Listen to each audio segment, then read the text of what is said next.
บายดีทุกคนวันนี้เราสิพาไปปิกนิกอยู่บึงหวานเนาะ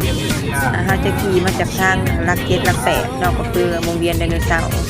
แล้วก็ฮอดวงเวียนอาเซียนเราก็เลี้ยวซ้ายเราเลี้ยวซ้ายค่ะ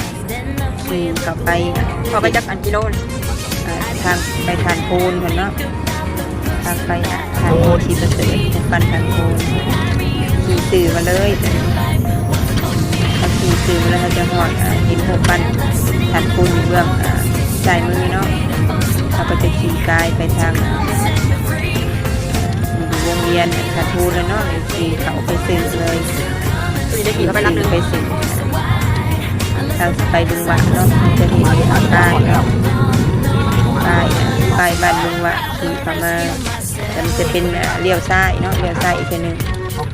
เข้าบ้านเลี้ยวซ้ายเข้าบ้านใช่ทางบ้านเขาจะสื่อไปเลยประมาณ500 เมตรเนาะเขาไปลึกประมาณ500 เมตรเราก็จะเห็นโรงเรียนอยู่เบื้อง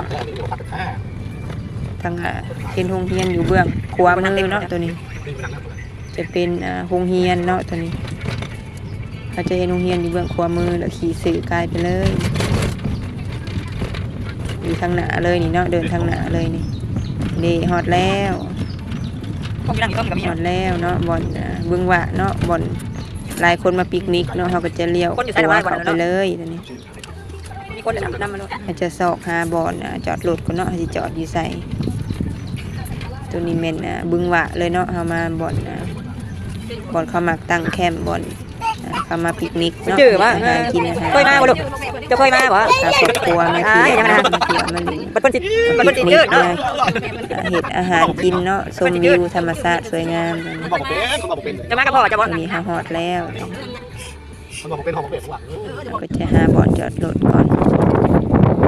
ตัวนี้ฮอดแล้วเนาะ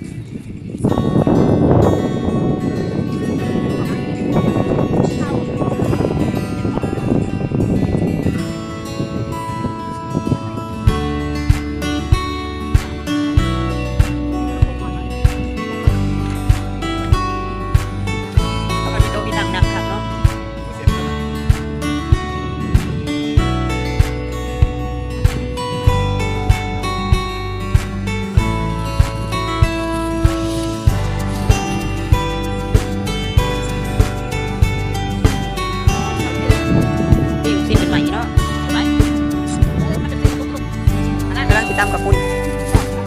กำลังติดตามกับปุ่นก็ติ้งสิถือเผือกมาเนาะกระเด็กเป็นนัวมะเขือพายเผือกประกอบเป็นนาว